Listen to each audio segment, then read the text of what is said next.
What did you have first for Charlie's Web? Do you remember what your initial? First, I had the title with Charlie's Web, which doesn't always happen. That's sort of serendipity. I just thought, wouldn't it be funny, or wouldn't it be cute, or whatever I thought, to have, a play on Charlotte's Web, and but instead of a children's story, it's really anything but. And I thought, okay, it'll be a woman, and her name will be Charlie. And so we'll call it Charlie's Web, and it'll involve all these different webs of deceit and lies and all these other things. And then I thought, okay, if her name's going to be Charlie, short for Charlotte, wouldn't it be interesting then to give her, to make her part of this, have two sisters, and they'll be Anne and Emily. So we'll have Anne, Emily, and Charlotte, the Bronte sisters. And then, it would be interesting to do. Have her parents, Robert and Elizabeth, after Robert Browning and Elizabeth Barrett Browning, and so have them sort of this kind of eccentric literary family, but the father being this, and then gradually, the father being this Iceman, really, and the mother deserting the children, the three daughters and a son named Bram. So I really got this family in focus first, and then I decided that Charlie would be a reporter, and that basically in trying to discover certain truths about another woman's life, she really discovers herself.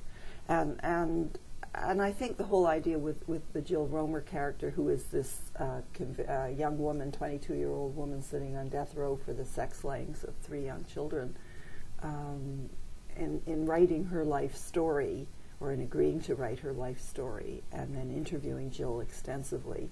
Again, she not only discovers Jill, she really discovers who Charlie is. So it all just kind of falls into place at a certain point in the outline. I have probably the idea was there too about this young woman in prison, and then I was able to put that together with Charlie, and it's a very mysterious process, really, even to the writer.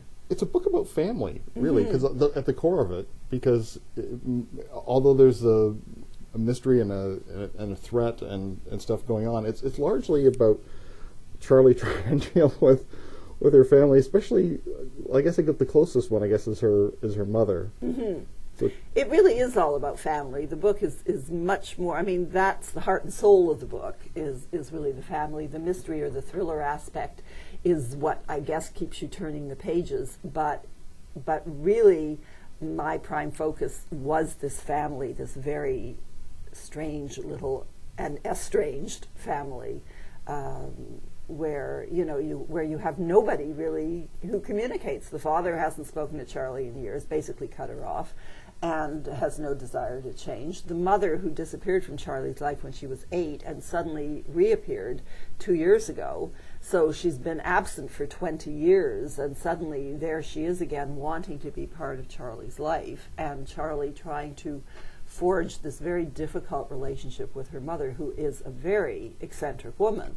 And so we have that relationship, and I love Charlie's mother. I did too. I thought she was just adorable. She would, because she's very straightforward. She's just, this is me, and I'm not playing these games anymore. This is who I am, and so there's Charlie's mother. Then there are these sisters that she, who live in different cities and who are damaged in their own ways because of their upbringing, and who have more or less sided with the father, although they're not particularly close to the father, but they have more or less taken his side.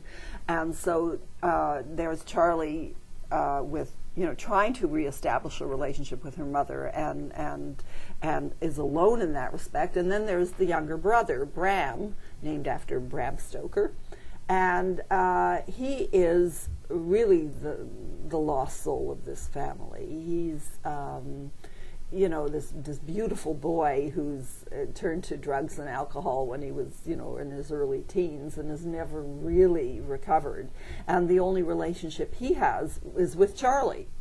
So Charlie it really again is about how this family heals really, or it starts to heal and come together. And again, the choices that we all make, because that's probably, one of the themes of the novel is the choices we make. And ultimately, despite our upbringing, despite what our families may or may not do to us or for us, ultimately we have to accept responsibility for how we turn out and what we do.